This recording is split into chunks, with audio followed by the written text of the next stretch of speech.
Hello.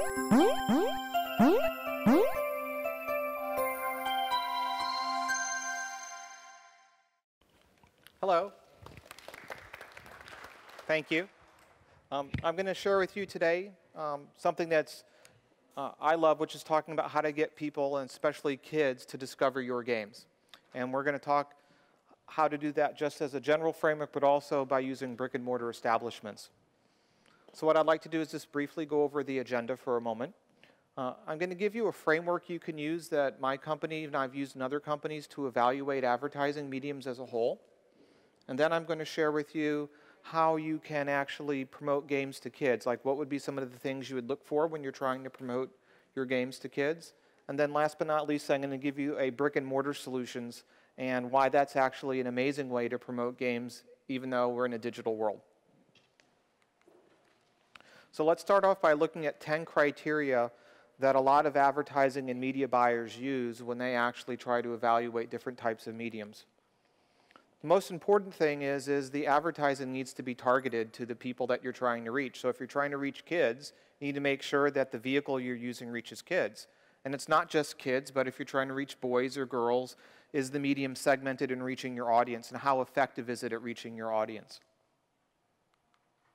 The next thing is you want to make sure that what you're using is scalable. So if you're using a network, networks are very scalable. You can buy it by a local market, you can buy a whole state, you can buy the whole United States, maybe even the whole world. You want to make sure that you can reach the entire audience that you want. So if you invest in testing something, it's going to pan out and going to be a great scalable medium for reaching kids. It's also important that your ad is relevant to the kids that you're reaching. A great example of this would be in the traditional world like Mattel. Let's say Mattel on Barbie's virtual world is reaching all these young girls, 4 to 8 years old, and it's like the amazing experience. What a great place to put an ad for G.I. Joe, right? It's kids for the same age, or Hot Wheels. You have to make sure that your ad is relevant to the audience in the experience that they're having. So it sometimes seems overly obvious, but you want to make sure that the more relevant it is, the more timely it is, the better it's going to work. That's why you see ads for Coca-Cola in the movie theaters, because you can just walk away and get a Coke. That's why advertising in brick and mortar establishments is really desirable, because you're at the point of sale. Immersive experiences are amazing. Who here doesn't like going to IMAX? I mean, IMAX it just encompasses almost all of your body's senses, sight, sound, motion, feel. When you have an immersive experience, it just magnifies and creates an awe-inspiring moment for the guest that gets people involved in your medium. Dwell time. Dwell time is very important, because if people don't spend a lot of time in the environment where your ad is, they're not going to necessarily be able to have an interactive and engaging experience. So billboards, whether they're on the web or physically on the street, aren't going to enable a kid to actually play and engage with your content. So you need an environment that has a very long dwell time. It's not just that they spend time in the environment, like they might spend time in the mall, dwelling, walking around the mall, that's where kids hang out, but you want them to actually spend time engaged with the actual medium where your ad exists. That's why in-game advertising is so powerful, because they're actually playing the game, and when the ad is in the game, well, they're engaged at that moment, so it makes it a very powerful way to engage with your target audience. Interactive is like a whole new world. You didn't have interactive advertising really when you had TV, print, billboards, but when you have something that's web-enabled, that's online, on a tablet, on a mobile phone, this is where you can get the kids to actually be playing your game and being interactive with the experience, where you can actually have feedback and the information flows back and forth. It's a very powerful medium that exists in mobile and online, but doesn't really exist in the traditional world. Customizable is another thing that might have been really popular with direct mail, but kids don't get direct mail. So how can you make an experience customizable for kids? Well, this is when you have like virtual worlds where the kids can log in and have an account, and you can learn a little bit about who the customer is. You can then tailor the advertising that happens during the gameplay and make it customizable to that individual, making it much more relevant and much more effective. The great extender to advertising is social media. When you have a medium where you can extend the experience above and beyond what's happening via social media. They can share it with their friends. They can share it with their family and other people, and you get that buzz and viral thing going. This is why you want to look for mediums where there's the ability to click and share and like. Last but not least, what good is a medium if it's not measurable? Because if you can't calculate the ROI, how do you know if the money you're spending and the time that you're spending to reach these kids is paying off? You might want to pay a lot of money for a vehicle that works really well and generates a great payoff versus an inexpensive medium that doesn't pay off at all. It's really all about the ROI or the cost of acquisition or the lifetime value of the guest, and if you're getting, more than the lifetime value. So let's go into the next section. Let's talk a little bit more about how these things apply very specifically to marketing to kids for games. What are the things you would look for applying these 10 principles? The first thing is simultaneously reaching mom and the kids at the same time, sort of like a co-viewing experience. If you can reach both mom and kids simultaneously, you have the opportunity to create magic. Think about it for a moment. If a kid is sitting down in a restaurant playing a game and the child is now occupied for 20 or 30 minutes and mom and dad can actually enjoy dinner, they're going to be like, oh my God, this is amazing. What's that game that they were playing that they were quiet for 30 minutes? It's only 99 cents. We want to buy that so we can replicate that experience. I'm seeing a head nodding yes. When you have kids, you understand that anything that makes them quiet for 60 minutes or so or 30 minutes is priceless. And, to buy an app for 99 cents is amazing. The best salespeople are kids. I mean, they're the ones that are going to motivate kids. I'm sure you've all heard the concept of pester power, so that's another benefit of having everything happen at once. You want to make sure the medium you have is scalable, that you're going to be able to reach millions of the kids that you're trying to reach. And you want to make sure the environment has lots of time. Lots of time is in terms of dwell time, but also time for that interaction and engagement to happen. There's nothing better than having your audience, having kids actually playing games. And that's why the next one is you want the opportunity for actual trial of your games. I mean, that's sort of like the moment of truth.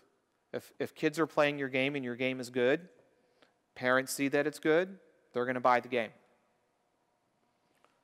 Can't underestimate the value of trial.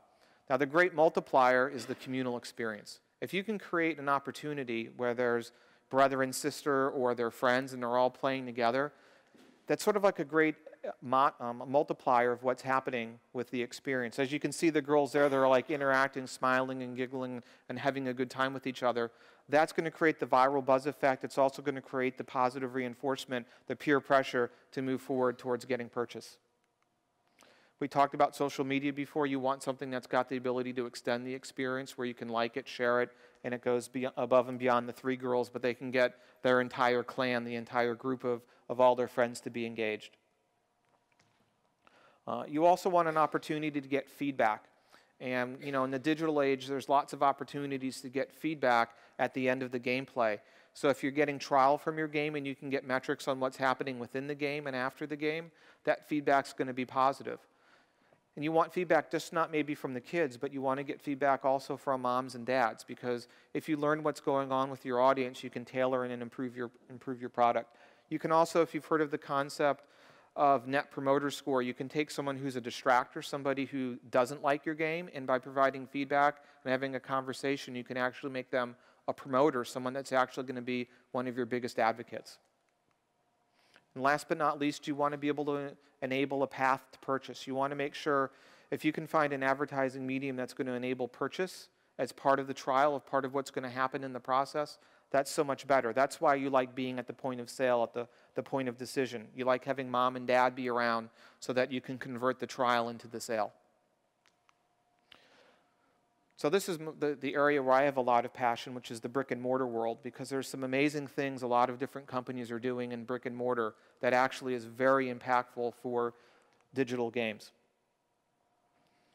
Where do kids hang out? Where does everybody go these days? They all go to Starbucks. I didn't start drinking coffee till I was in my 20s, but nowadays, I mean, young kids, they all go to Starbucks, and they're all bringing their devices, their mobile phones, their laptops. And what happens when you go to Starbucks? You now get Wi-Fi for free.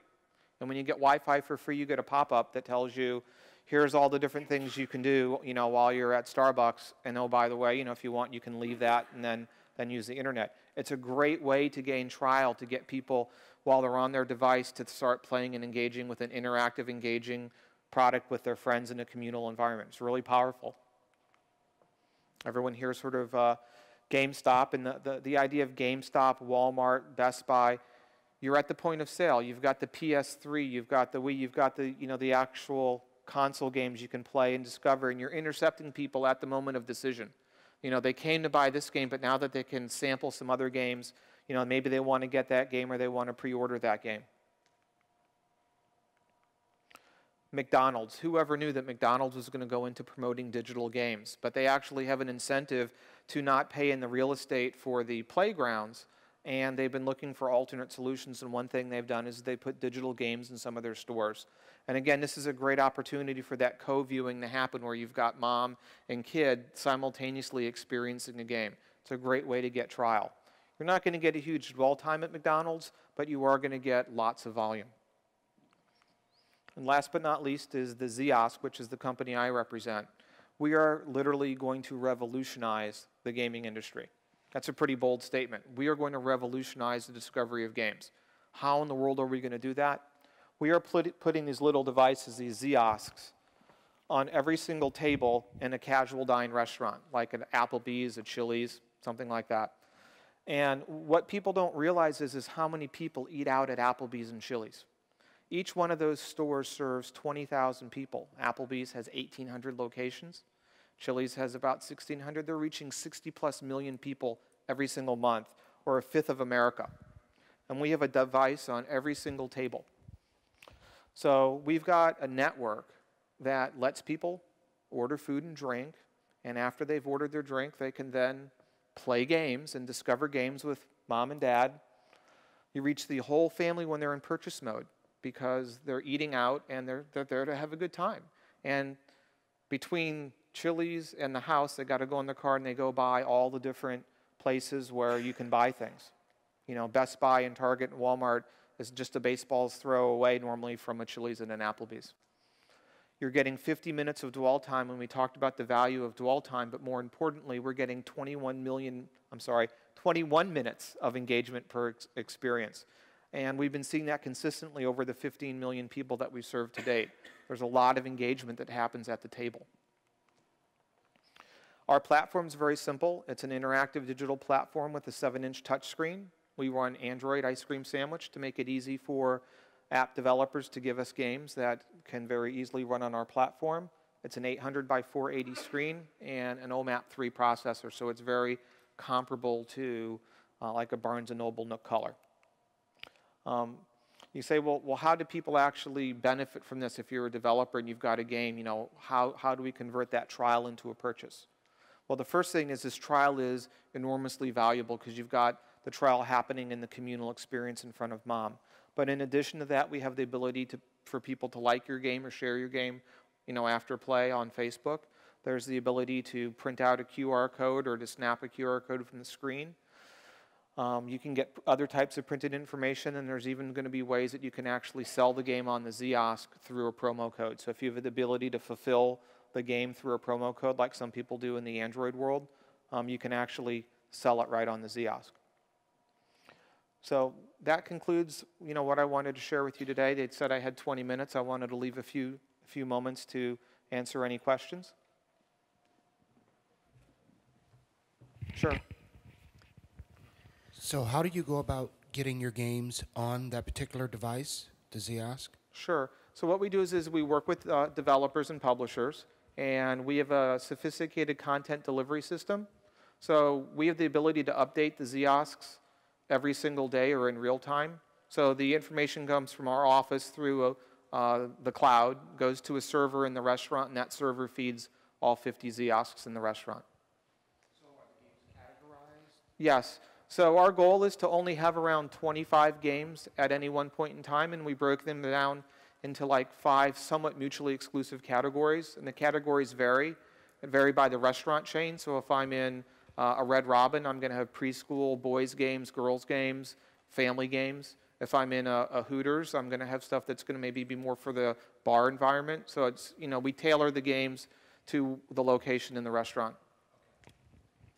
Are you guys adding real-world in-game items with those? So if I get a certain score, I get free French That would be a possibility. We work with the corporate offices. So like I speak to the CEOs of Applebee's and Fridays, and it would be very possible to tie something into their loyalty programs to do a larger program where instead of people getting like a free meal, they can get a dessert or appetizer or $1 off or something like that by in-game play. Okay, so in that case, they kind of tie that into the existing game that I have with them that says if you play this at home, which has got Applebee's logo on it, you go to an Applebee's, you'll be rewarded with a free pie or something like that. Anything's possible. Does the tablet Can you please speak in the mic? Photo? Yeah, sorry. Do the tablet features photography? Yes, the devices that are coming out in a couple of months will have cameras built in. And do you plan to go abroad, not only in North America? We do have plans to go international, and we'll be licensing the technology overseas. Okay, thank you. Sorry, and that leaves one more question. These cameras, then, will you be allowing for augmented reality integration then? That is one of the reasons why we wanted to add the camera. Okay. Okay. Well, thank you very much, John, Thank you. for taking us down that road. That's very interesting.